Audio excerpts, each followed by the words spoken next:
لا حول ولا قوة إلا بالله العلي العظيم. أعوذ بالله من الشيطان الرجيم. بسم الله الرحمن الرحيم. الحمد لله رب العالمين، والصلاة والسلام على سيد الأنبياء والمرسلين، سيدنا ومولانا أبي القاسم محمد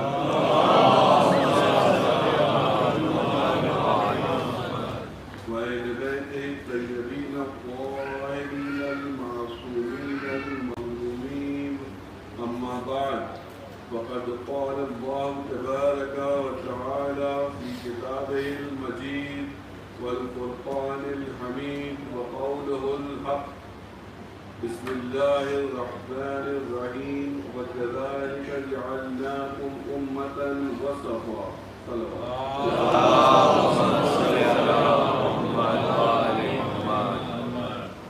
معزز سامعین، کل کی مجلس میں ہم لوگوں نے جو نظریے آج کے دور کے آئیڈیالوجیز میں پیش کیے، جو بڑے آئیڈیالوجیز تھیں، تو ہم نے یہ ڈسکس کیا کہ کیا وہ اپنی نظریوں کو عملی جامہ پہنا پائیں یا نہیں.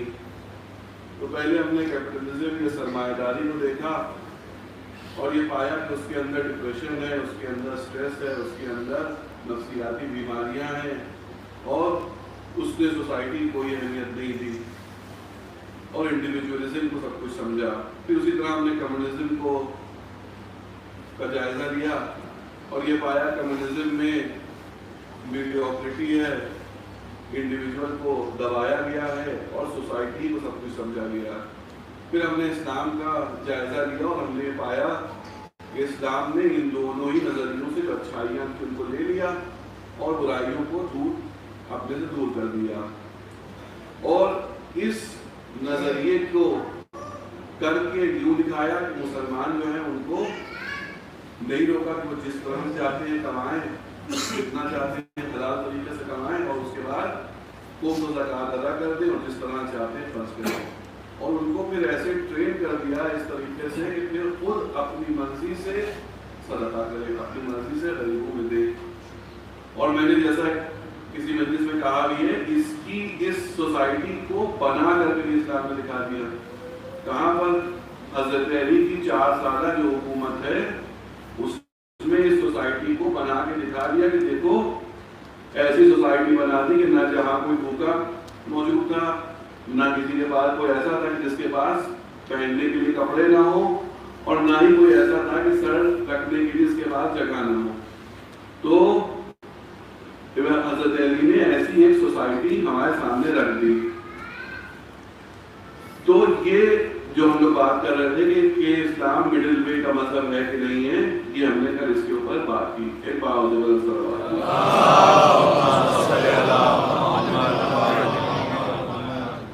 آج کی مجلس میں ہم جس چیز کے اوپر ڈسکس کریں گے وہ روحانی ترقی، روحانیت اور جسمانی جو ضروریات ہیں ان کے بیچ میں کس طرح سے اسلام نے اپنا نظریہ کیا دیا ہے اور دوسرے مذاہب نے اپنا نظریہ کیا دیا ہے.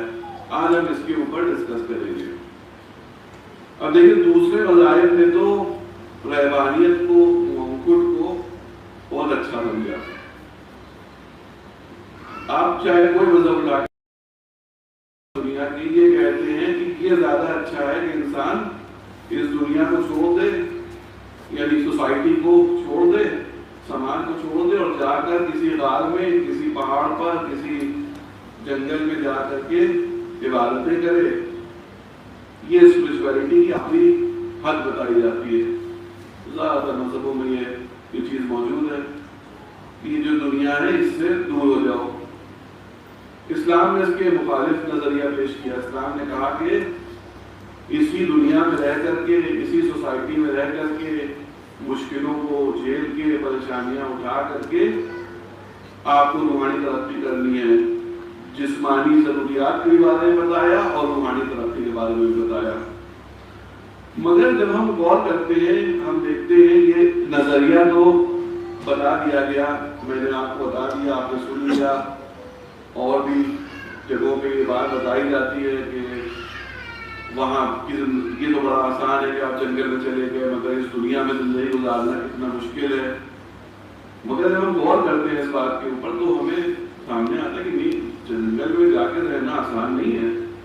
کیونکہ ہم اس دنیا میں رہ رہے ہیں, ہمارے پاس کتنی آسائش ہے, گرمی میں اے سی ہے, جاڑے میں ہیٹر ہے, رہنے کے لیے گھر ہے, کہ سونے کے لیے بیڈ ہے, کپڑے موجود ہیں, کھانا ہو تو کھانے کے لیے ہر چیز ہمارے پاس مہیا ہے. اور ایک شخص جو کہ جنگل میں چلا گیا, غار میں چلا گیا, تو اس کو اپنے اب وہ بھلے ہی عبادتیں کرنے گیا, عبادتیں کرے گا, مگر انسان ہے تو زندہ رہنے کے لیے کھانے کی ضرورت بھی ہے اس کو, تو اس کا بھی انتظام کرنا ہے, اس کے لیے اس کو انتظام کرنا ہے. اچھا وہاں پر تو وہ جنگل میں گیا ہے تو جانوروں سے اپنے کو بچانا ہے, اس کے لیے کچھ کرنا ہے. اس کو سونے کے لیے ہر طرح کا موسم ہے, بارش ہے, ٹھنڈک ہے, گرمی ہے, اس سب سے بچنا ہے. تو دکھنے میں نہیں لگتا کہ یہ کوئی آسان زندگی ہوگی. تو وجہ یہ ہے کہ جب ہم اس کو دیکھتے ہیں کہ آسان زندگی نہیں لگتی ہے, اس کی وجہ یہ کہ ہم کمپیریزن غلط لوگوں سے کر رہے ہیں. ہم کمپیریزن کر رہے ہیں, ہم کمپیریزن کر رہے ہیں ان کے کہ جو دنیا کو چاہتے ہیں, جو دنیا کی آسائشوں کو پسند کرتے ہیں, اور دوسری طرف کون ہے کہ جو چاہتے ہیں کہ ان کو روحانیت حاصل ہو. تو یہ کمپیریزن ہی اپنے آپ میں غلط ہے.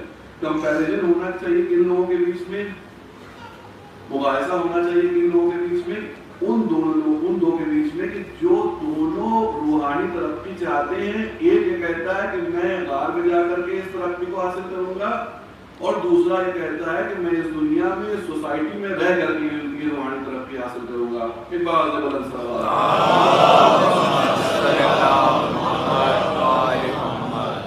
تو آپ دیکھیں پھر کہ جنہوں نے روحانی ترقی اس دنیا میں رہ کے حاصل کی کہ ان کی زندگی آسان ہے کہ نہیں ہے.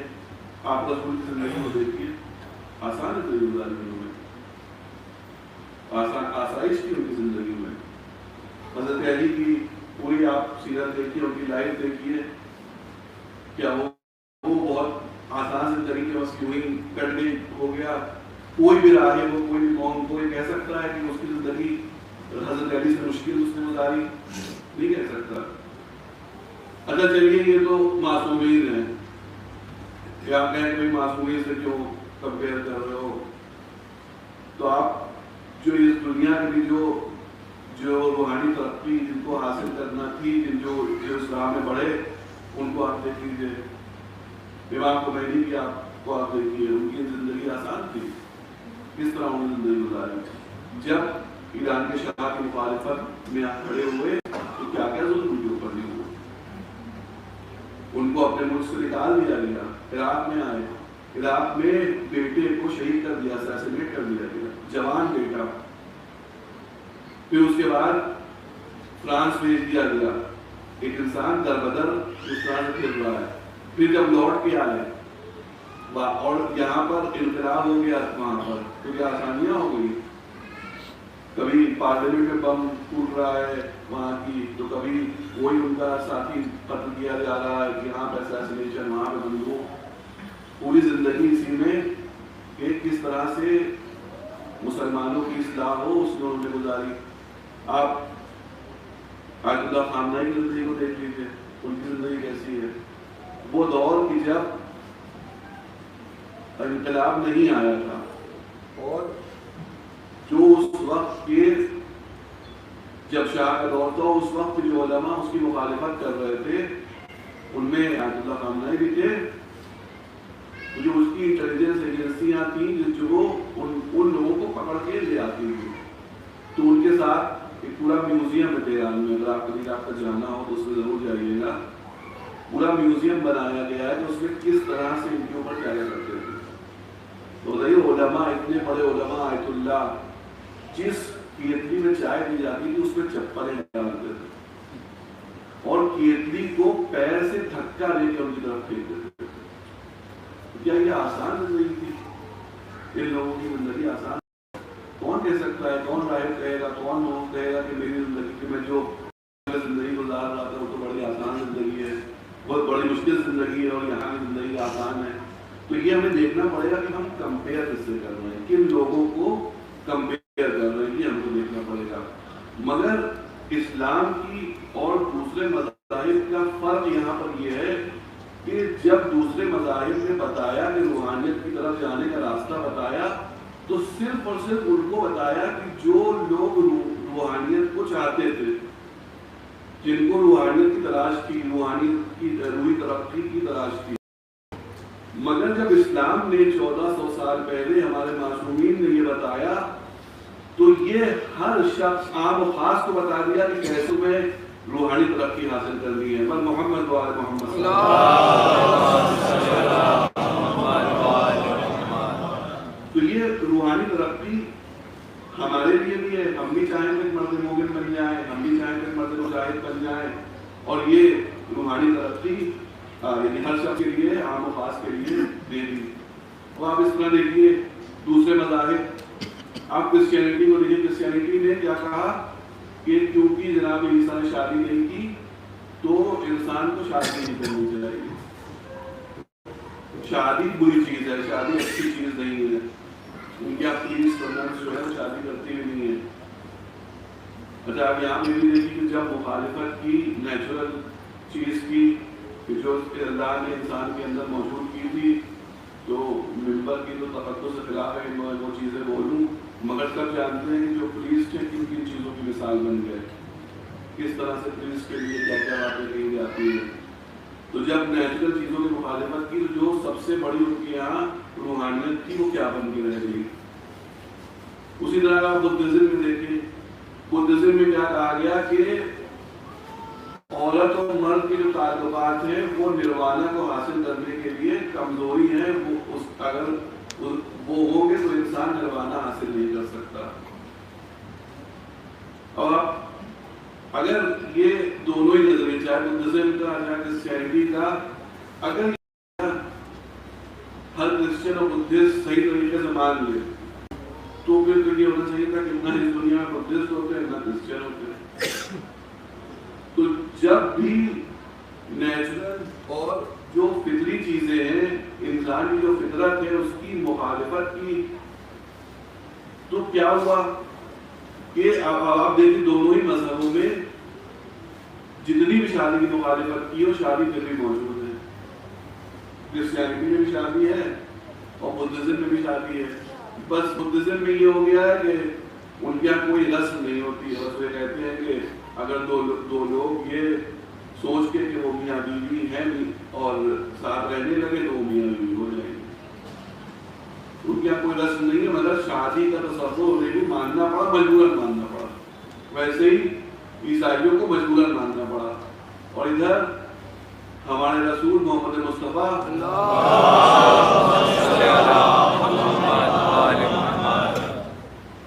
کیا کہہ رہے ہیں؟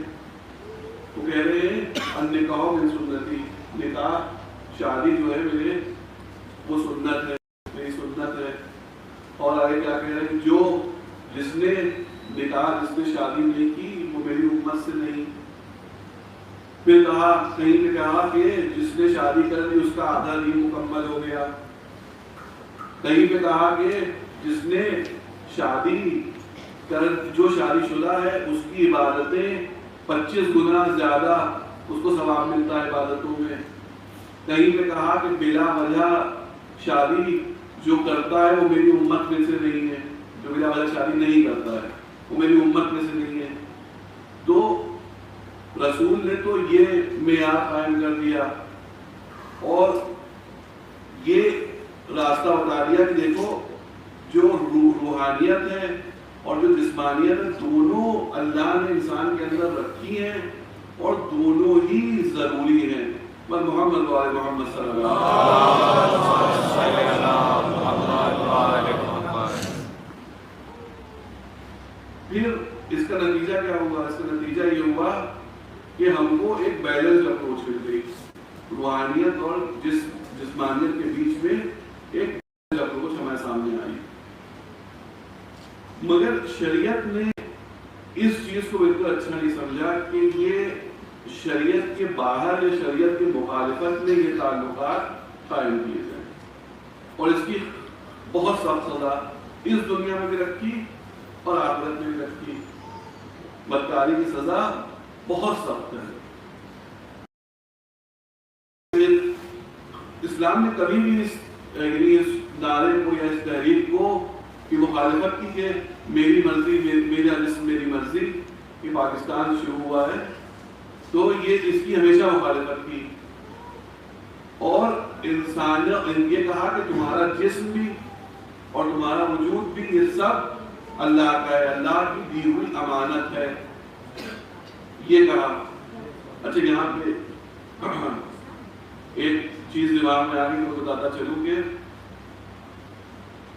یعنی یہ جو وجود کی میں نے بات کی کہ وجود جو ہے اللہ نے انسان کو امانتاً دیا ہے، یعنی جو وجود کی بات ہے، تھوڑا ایک ٹیکنیکل بات کرنا چاہتا ہوں، تھوڑا آپ کو متوجہ ہو۔ جب انسان آپ اگر اپنے دماغ میں پھول کا تصور کریں، کسی بھی پھول کا تصور کریں، وہ پھول کا وجود تب تک رہ سکتا ہے جب تک آپ اس کا تصور کر رہے ہیں، یہاں ایک سیکنڈ کے لیے بھی اس کا تصور آپ کے دماغ سے ہٹے گا اور اس پھول کا وجود ختم ہو جائے گا، ان کے تصور میں ہے نا۔ اسی طرح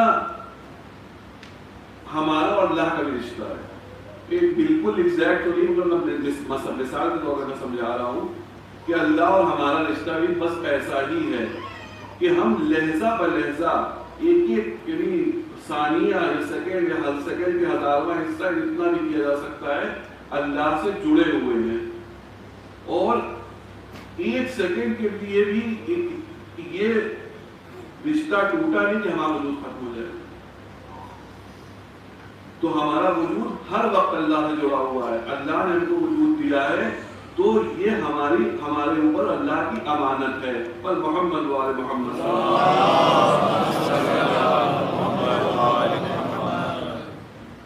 اتنی میں نے ٹیکنیکل بحث کی تھی اور اتنی مطلب اس طرح کی، تو میں ایک بات کہنا چاہتا ہوں کہ ہم لوگ فرش اعضاء پہ اس مجلس میں آ رہے ہیں اور مجلس سن رہے ہیں، معلوم کر رہے ہیں، اور اس کا بے شک بہت ثواب ہے اور بے انتہا ثواب ہے، اتنا ثواب ہے کہ اس کی کوئی ہم نہیں جان سکتے، ایسی کوئی انتہا نہیں ہے، مگر اگر فرش اعضاء سے کچھ لیے بغیر اٹھ جائیں تو پھر مجلس کا حق نہیں ادا ہوا۔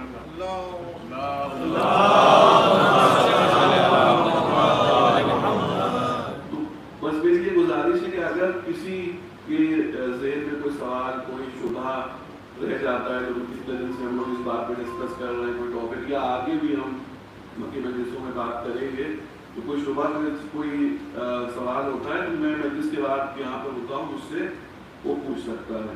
ایک باوض بدن صلوات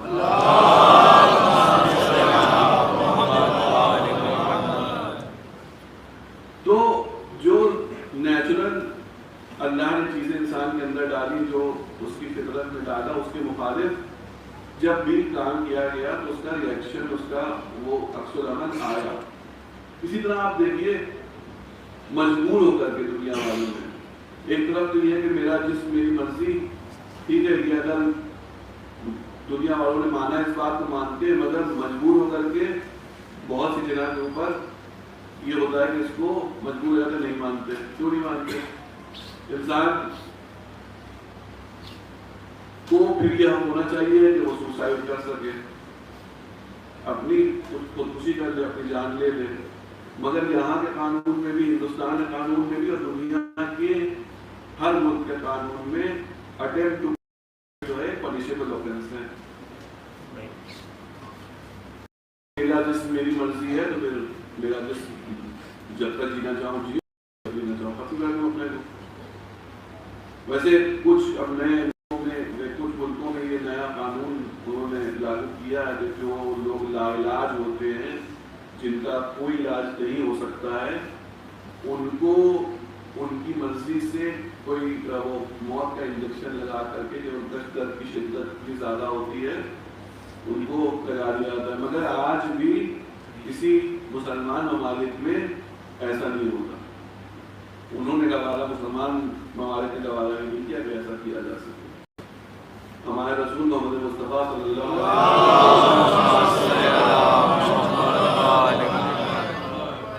کے دور کا حصہ ہے کہ ایک شخص جنگ میں بے انتہا بہت زیادہ زخمی ہو جاتا ہے اور زخموں کی شدت کی وجہ سے اور درد کی وجہ سے اس کو وہ ایک تیر جو ہے اپنے سینے میں بھوک لیتا ہے, خود کو خودکشی کر لیتا ہے.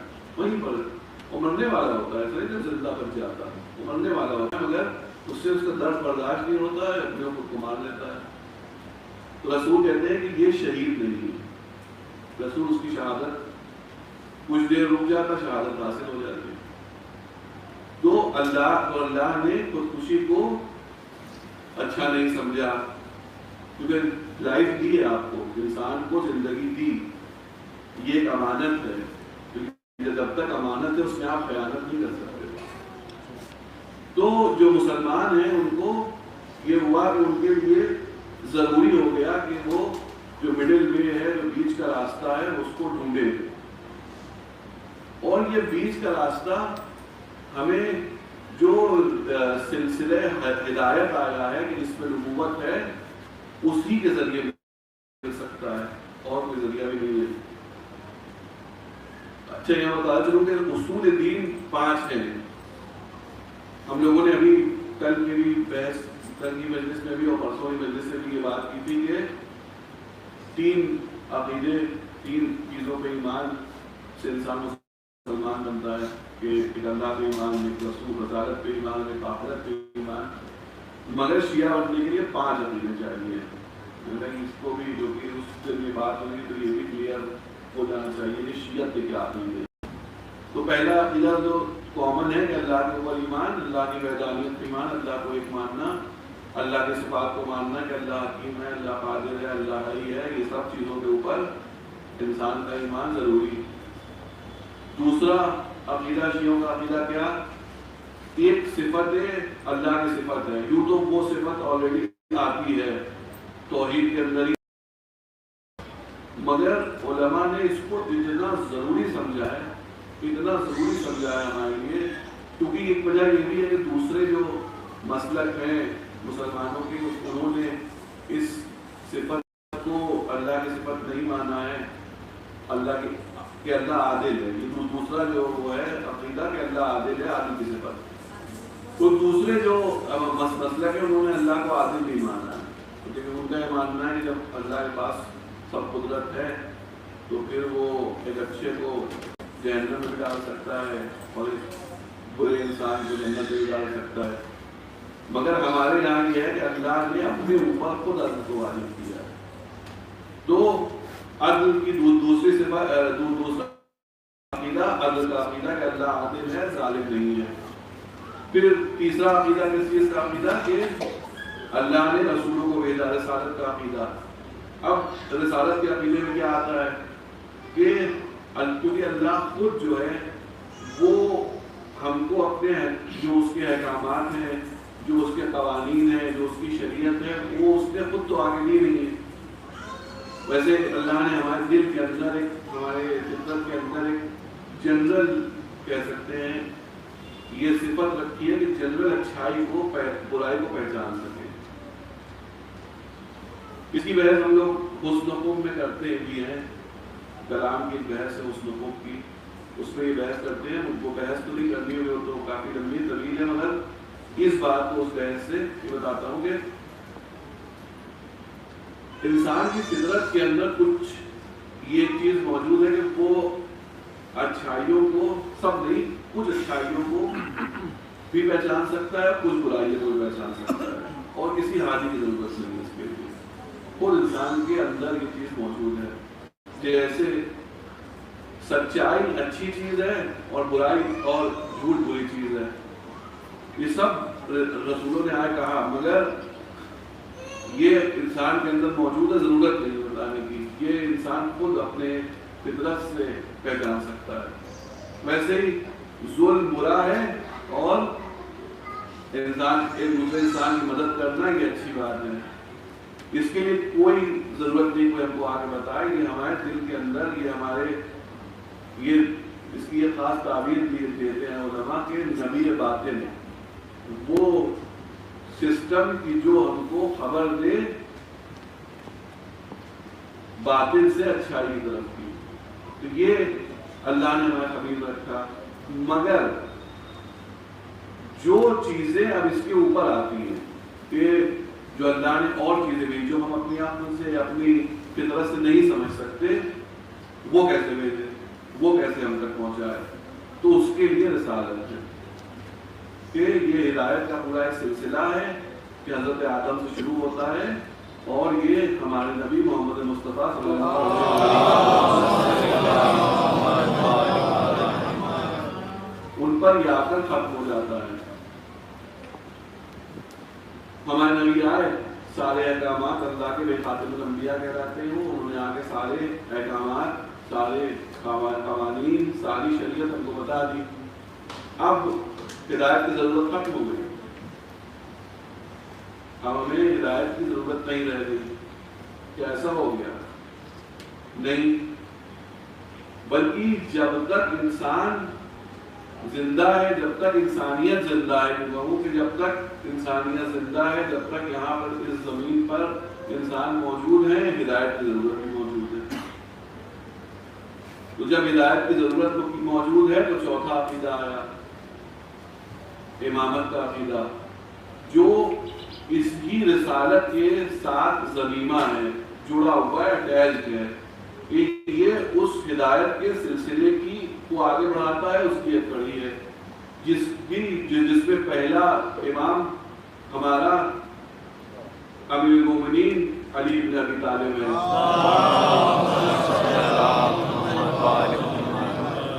جس سے پہلے میرے مجلس میں کہا کہ جب جس کی وعدہ دعوت الشیرہ میں حضرت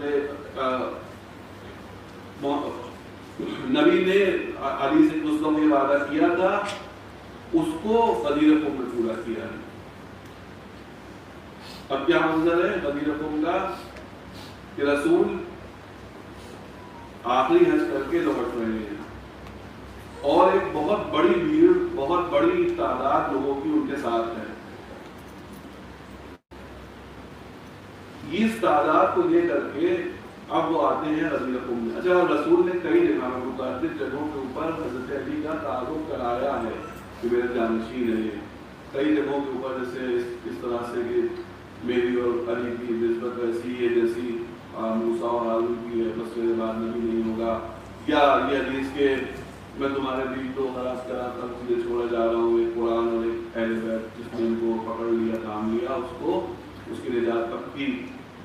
تو اس طرح کی حدیث رسول متعدد جگہوں کے اوپر اور متعدد لوگوں سے جو ضروری جہاں پر انہوں نے سمجھا پہنچاتے رہے، مگر کبھی بھی رسول رسول کی زندگی میں اتنا بڑا مجمع، 1 لاکھ کا مجمع تھا، ان کو حاصل نہیں ہوا کہ اور اسی لیے غدیر قوم میں لے کر کے آئے کہ جب یہ خبر دیں گے تو یہ مجمع جب پراگندہ ہوگا اور اپنے اپنے شہروں، اپنے اپنی بستیوں، اپنے اپنے قبیلوں میں جائے گا تو یہ خبر ایک ساتھ سب طرف پھیل جائے گی۔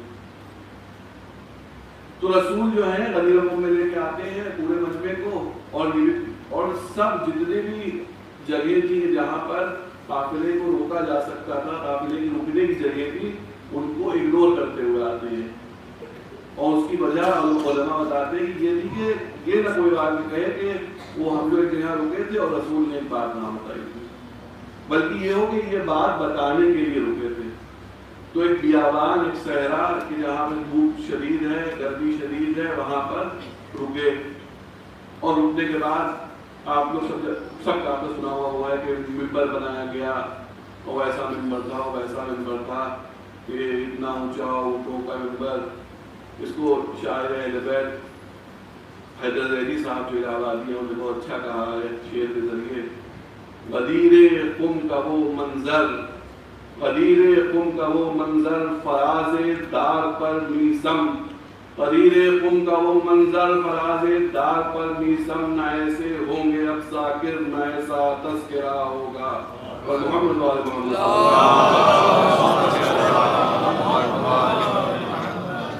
تو ایسا منبر بنا۔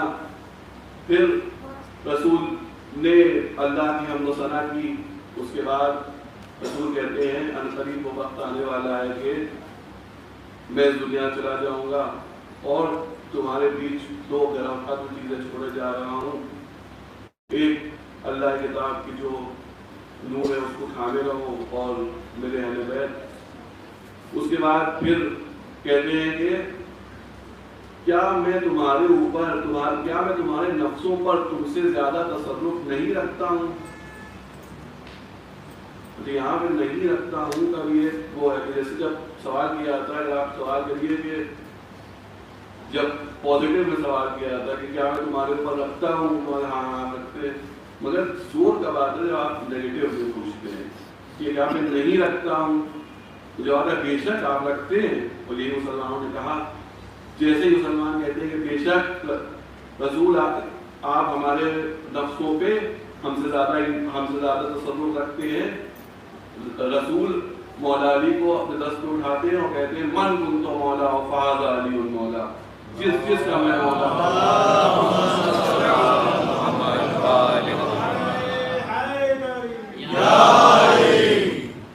تو جس کا میں مولا اس کا علی مولا، اور جس نے علی کو دوست رکھا یا اللہ جس نے علی کو دوست رکھا تو اس کو دوست رکھ، اور جس نے علی کو دشمن رکھا تو اس کو دشمن رکھ، یہ کہتے ہیں۔ اور اس کے بعد اب وہ بحثیں ہوئی کہ مولا کے معنی کیا ہیں، جو کہ آج تک چلی آ رہی ہیں۔ اس کو ایک شاعر نے بہت اچھے انداز میں کہا ہے، آج میں آپ کے سامنے پیش کرتا ہوں کہ ابس ہے معنی مولا میں حجت و تکرار، ابس ہے معنی مولا میں حجت و تکرار، زبان اہل عرب میں ہے اس کے معنی چار، برادر اور پڑوسی غلام اور سردار، بٹھا کے دیکھ لو چاروں کو اس جگہ ایک بار، کسی کو ربط نبی سے نہیں ولی کے سوا، ملے گی پھول سے اس کی مہک کلی کے سوا، کہے جو بھائی کے معنی ہنسے کا حسن قبول، کہ بے کہے تھی ید اللہ ابن عم رسول، غلام سمجھے نبی کو تو وہ ظلم و جہول، جو لے مراد پڑوسی تو بیعتیں تھی فضول۔ یہاں یہ تینوں بربط کلام محمل ہیں، سوائے چوتھے کے باقی تمام محمل ہیں۔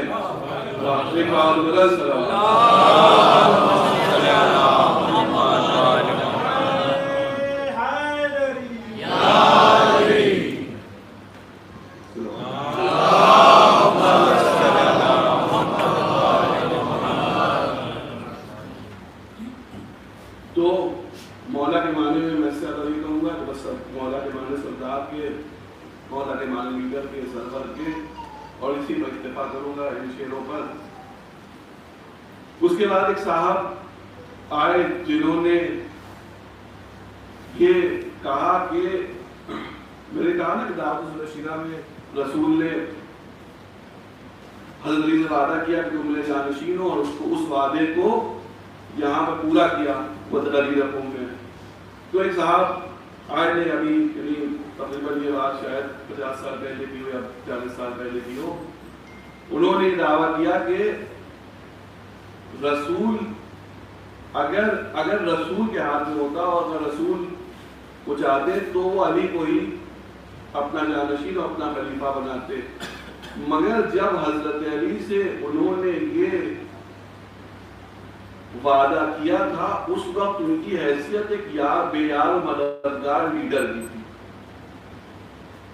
آپ بتائیے کون، چاہے وہ اہل سنت میں ہو چاہے وہ شیعوں میں ہو، مانے گا کہ حضرت رسول کی کسی وقت بھی ایک بے یار مددگار لیڈر کی حیثیت رکھتے ہو؟ ان کے پیچھے اللہ موجود ہے بھائی، ان کے پیچھے اللہ کی پوری ایجنسی موجود ہے، کیسے ہو سکتا ہے کہ وہ یا بے یار مددگار لیڈر ہو جائیں؟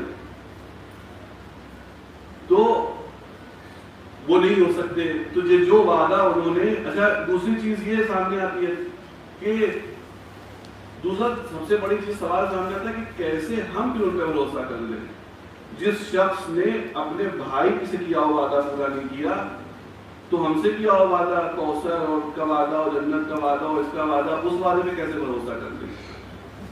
تو اگر آپ کو ان کے وعدے پر، رسول کے وعدے پہ بھروسہ کرنا ہے، آخرت کے وعدے پہ بھروسہ کرنا ہے، تو یہ ماننا پڑے گا کہ علی کو دیا ہوا وعدہ ہی پورا کیا، پر محمد والے محمد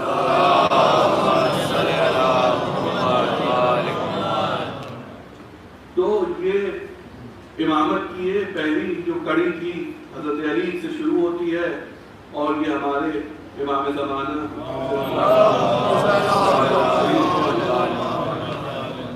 جا کر ختم ہوتی ہے۔ لیکن میں سوال آتا ہے کہ ہدایت جو ہے وہ، میں نے کہا کہ ہدایت جو ہے جب ضرورت ہوگی، امام موجود ہے ہدایت کے لیے، تو ہمارے امام تو غیبت میں ہے، وہ ہماری ہدایت کیسے کر سکتے ہیں؟ تو روایتوں میں ملتا ہے کہ جب ظہور ہوگا اس وقت لوگ کہیں گے کہ ارے یہ تو ہم کو بہت دکھتے تھے، انہوں نے تو ہماری مدد یہاں پہ کی تھی، انہوں نے تو ہماری مدد وہاں پہ کی تھی۔ تو آپ یہ سوچ کے چلیے کہ آپ کے امام آپ کے ساتھ ہیں اور آپ کی ہمیشہ مدد کرتے رہتے ہیں، اور ہمیں معلوم بھی نہیں ہوتا کہ ہمارے اوپر کون کون سی مصیبتیں آتی ہیں اور ٹل جاتی ہیں۔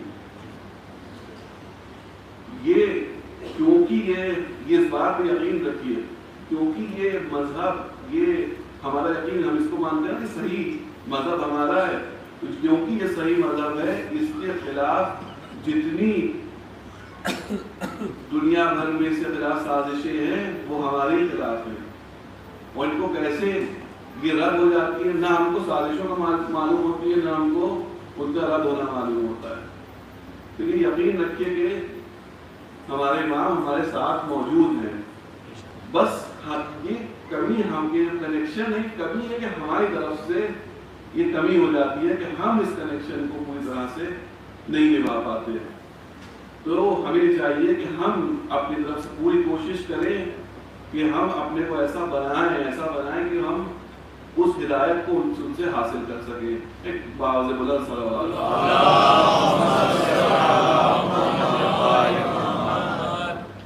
اسی امامت کی تیسری کڑی امام حسین ہے۔ اب بس میں نے فضائل ختم کر دیا، میں مسائل کی طرف آ رہا ہوں۔ آج ہمیں اس امام کو غصہ دینا ہے کہ جس کا کڑیل جوان بیٹا آج شہید ہوا ہے۔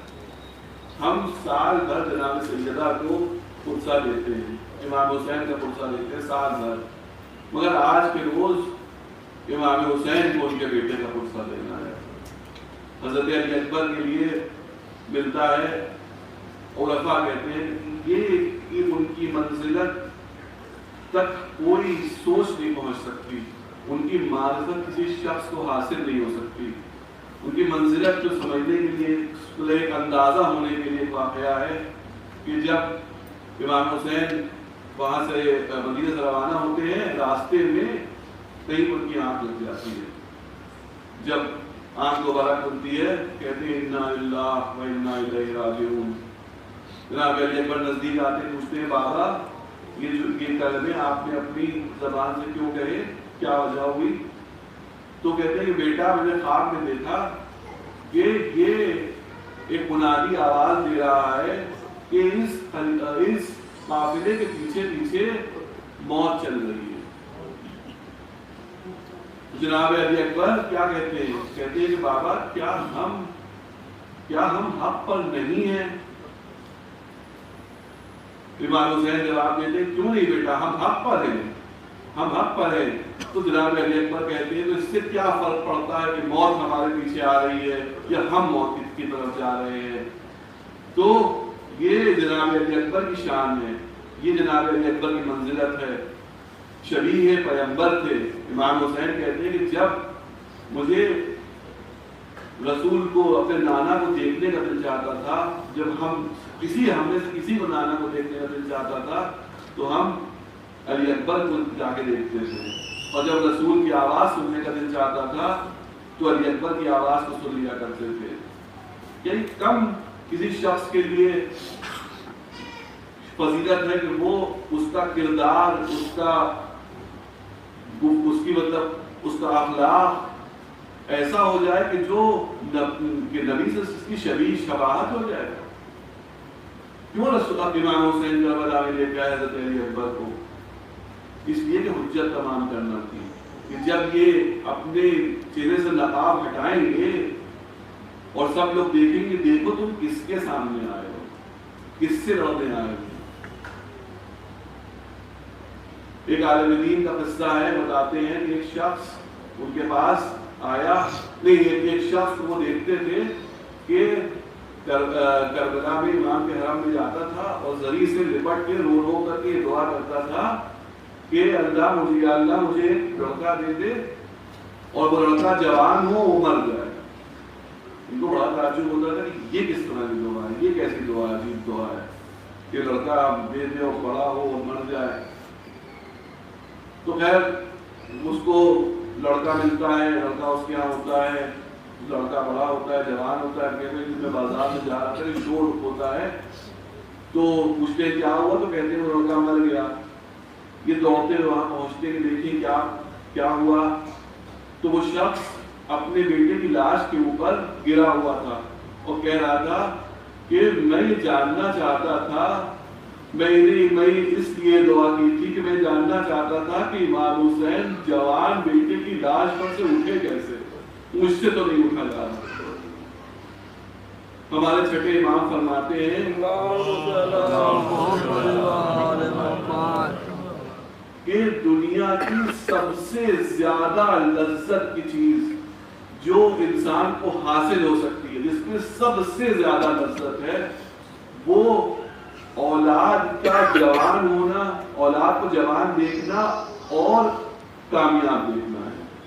ایک باپ کے لیے اس سے زیادہ لذت کی چیز نہیں ہو سکتی کہ اپنی اولاد کو جوان اور کامیاب دیکھے۔ جو صاحب اولاد ہیں اس جذبے کو سمجھ سکتے ہیں، اور اس کے بعد کہتے ہیں کہ اس سے زیادہ درد کی، اس سے زیادہ مصیبت کی، اس سے زیادہ مصائب کی جگہ نہیں ہو سکتی کہ اولاد جوان ہو، کامیاب ہو اور مر جائے۔ ایک باپ کے لیے اس سے زیادہ غم کا کوئی کام نہیں ہو سکتا۔ اور اگر کسی باپ کا علی اکبر جیسا بیٹا ہو، امام اکیلے شہید ہیں جناب علی اکبر، جن پر امام نے بلند آواز میں گریہ کیا ہے، اور ایک مرتبہ نہیں متعدد مرتبہ گریہ کیا ہے۔ پہلی مرتبہ جب جناب علی اکبر کو سوار کیا اس وقت گریہ کیا، دوسری مرتبہ جب جناب علی اکبر کے سینے میں برچھی لگی اس وقت گریہ کیا، جب تیسری مرتبہ جب وہ برچھی سینے سے نکالی تب گریہ کیا، اور پھر چوتھی مرتبہ جب ان کا لاشا اٹھایا تب گریہ کیا۔ جناب علی اکبر واحد ایسے شہید ہیں کہ جنہوں نے امام حسین کو آواز میں لگائی مدد کے لیے۔ جانتے ہیں نا کہ بوڑھا باپ ہے، جوان بیٹے کا معاملہ ہے، نہیں دیکھ سکتے آج کے میری حالت کو، یہ بات جانتے تھے۔ اب جب کوئی منزل آتی ہے کہ اجازت لینے آتے ہیں، پہلی اجازت لینے آتے ہیں امام حسین کے پاس، معصوم امام ہے، جانتے ہیں کہ واجب ہے یہاں پر جنگ کرنا، اجازت دے دیتے ہیں۔ تو کہتے ہیں امام کے پھوپھی سے، ماں سے اور سید سجاد سے جا کے، بھائی سے جا کے اجازت لو۔ جناب علی اکبر آتے ہیں، پھوپھی کے پاس آتے ہیں، کہتے ہیں پھوپھی اماں جنگ کی اجازت دے دیجیے، جنگ پر جا رہا ہوں۔ جناب زینب کی آنکھوں سے آنسو آنے لگتے ہیں، کہتی ہے اچھا میں نے اجازت دی مگر اپنی ماں سے بھی اجازت لے لو۔ ماں کے پاس آتے ہیں، ماں سے کہتے ہیں کہ اماں جان اجازت دے دیجیے۔ جناب لیلا نے منع نہیں کیا مگر اجازت بھی نہیں دی۔ کہتی ہے ایک جملہ بس کہا ہے کہ علی اکبر میں تمہارے بغیر زندہ نہیں رہ سکتی۔ یہ جملہ کہتی ہے، جناب علی اکبر اصرار نہیں کرتے، یہ نہیں کہتے کہ نہیں اماں مجھے اجازت دے دیجیے، بلکہ کہتے ہیں کہ محشر کے روز اگر دادی اماں نے پوچھ لیا کہ میرا حسین تو بھوکا اور پیاسا مارا گیا اور تم نے اپنے علی اکبر کو بچا لیا تو کیا جواب دو گی؟ بس جناب لیلا حضرت علی اکبر کو گلے سے لگا دیتی ہیں، اور اجازت دے دیتی ہیں. پھر جناب سید سجاد کے پاس آتے ہیں. جناب سید سجاد کی حالت میں اتنی شدید بیماری کا عالم ہے, اتنی شدید بیماری کا عالم ہے, غش کے عالم میں ہے. آتے ہیں, پہلے ہاتھوں کو ان کے چومتے ہیں, دونوں ہاتھ چومتے ہیں, پھر ہاتھوں کو چومتے چومتے اوپر آتے ہیں اور پیشانی کو چومتے ہیں. جب پیشانی چومتے ہیں تو آنکھ کھل جاتی ہے, آنکھوں سے آنسو جاری ہوتے ہیں. کہتے ہیں بھیا کیا ہو گیا, کیسے کون سے مسائل آ گئے کہ تم مجھے اس طرح بوسے دے رہے ہو, ایسے کون سے مسائل آ گئے. جناب علی اکبر جواب دیتے ہیں کہ بھیا ہمارے بابا تنو تنہا ہو گئے ہیں, ہمارے بابا غریب ہو گئے, ہمارے بابا پیاسے ہیں, ہمارے بابا پر مصیبتیں آ چکی ہیں, میں ان پہ قربان ہونے جا رہا ہوں, آپ سے اجازت لینے آیا ہوں. جناب سید سجاد کہتے ہیں اے کاش مجھے بھی اجازت ملتی, میں بھی اپنے بابا پہ قربان ہوتا. بس اجازت دیتے ہیں, جناب علی اکبر اجازت لے کے آتے ہیں. پھر خیموں کی طرف جاتے ہیں خدا حافظی کے لیے بیویوں سے, پر یہ آپ نے متعدد دفعہ سنا ہے, پھر نکلنا چاہتے ہیں, پردہ جو ہے اٹھتا ہے, پھر گر جاتا ہے, پھر اٹھتا ہے, پھر گر جاتا ہے. شاید خوبیاں تھی کہ جو کبھی رکیا لپٹ جاتی تھی, علی اکبر کو جانے نہیں دیتی تھی, تو کبھی شاید ماں لپٹ جاتی ہو کہ میرا دل نہیں مانتا, تو کبھی بہنیں کہتی ہوں کہ بھیا جو جاتا ہے وہ لوٹ کے نہیں آتا.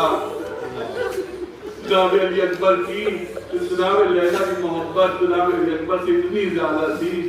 ایک واقعہ ملتا ہے کہ جب حلب سے یہ لٹا ہوا قافلہ, یہ اسیروں کا قافلہ گزر رہا تھا, تو وہاں پر عیسائیوں کی بستی تھی, تو اس میں ایک بوڑھی خاتون, عیسائی خاتون جو تھی, جناب علی اکبر کے سر کو جو نیزے پہ تھا دیکھ رہی تھی, دیکھے جا رہی تھی. تو جناب لیلا سے رہا نہیں گیا. میں کہوں گا کہ اے بی بی اب علی اکبر پہ نظر نہیں لگے گی, اے بی بی اب ان کو شہادت حاصل ہو گئی ہے, مگر ماں کا دل ہے. اس بوڑھی خاتون سے کہتی ہے کیا ہو جائے, تم کیوں بار بار اس شہید کے چہرے کی طرف دیکھ رہی ہو. وہ بوڑھی عورت سے جواب دیتی ہے میں اپنے اللہ سے, اپنے خدا سے دعا کر رہی ہوں کہ جب یہ جوان مرا ہوگا تو اس کی ماں زندہ نہ ہو, اس سے پہلے اس کی ماں مر گئی ہو. اور یہ سوچتا تھا جناب لیلا کہتی ہے میں وہ ماں ہوں کہ میرے جوان کا لاچا ہے, میں زندہ ہوں, آج زندہ ہوں. بس آپ کی زحمت کو تمام کیا. اس کے بعد امام حسین خیموں میں آتے ہیں, علی اکبر کا ہاتھ پکڑتے ہیں, لے کر باہر آتے ہیں. اس کے بعد علی اکبر کو تیار کرتے ہیں, اور جب امامہ باندھنے کا وقت آتا ہے تو علی اکبر دونوں زانو ٹیک کے زمین پہ بیٹھ جاتے ہیں, اور امام حسین علی اکبر کے سر پہ امامہ باندھنے لگتے ہیں. اور جیسے جیسے امامہ باندھتے جاتے ہیں کہتے جاتے ہیں انا للہ و انا الیہ راجعون, رضم بقضائہ و تسلیما لامرہ. بس آپ کی زحمت تمہیں تمام کر 2 منٹ کے بسائے اور بچے ہیں, بس زحمت تمام کی. اس کے بعد ان کی جنگ ہے جو میں بیان نہیں کروں گا, بہت بہادری کے ساتھ جنگ کی, بہت بہادری کے ساتھ جنگ کی. امام حضرت علی کے پوتے ہیں, رسول کے جن ہیں, ایسی جنگ کی جیسی جنگ کرنے کا حق تھا. اس کے بعد عمر صاحب کہتا ہے کہ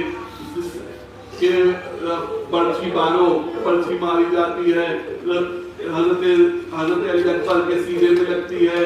حضرت علی اکبر گھوڑے سے نیچے آتے ہیں, اور اس کے بعد امام حسین سے کہتے ہیں کہ اے بابا میرا آخری سلام قبول کیجیے, اے بابا میرا آخری سلام قبول کیجیے.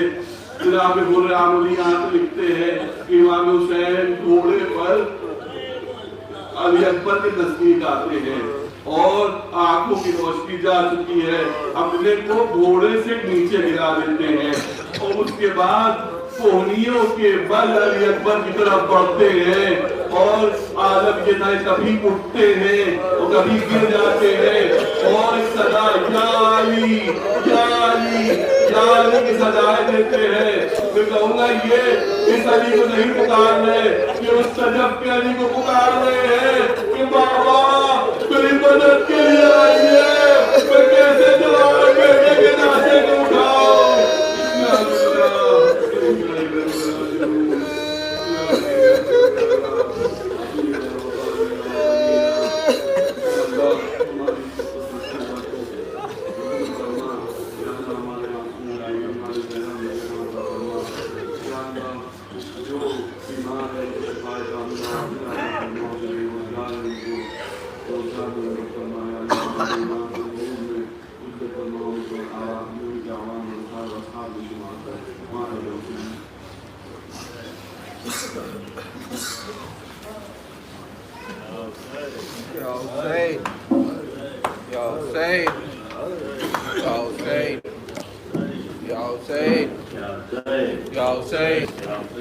Y'all say.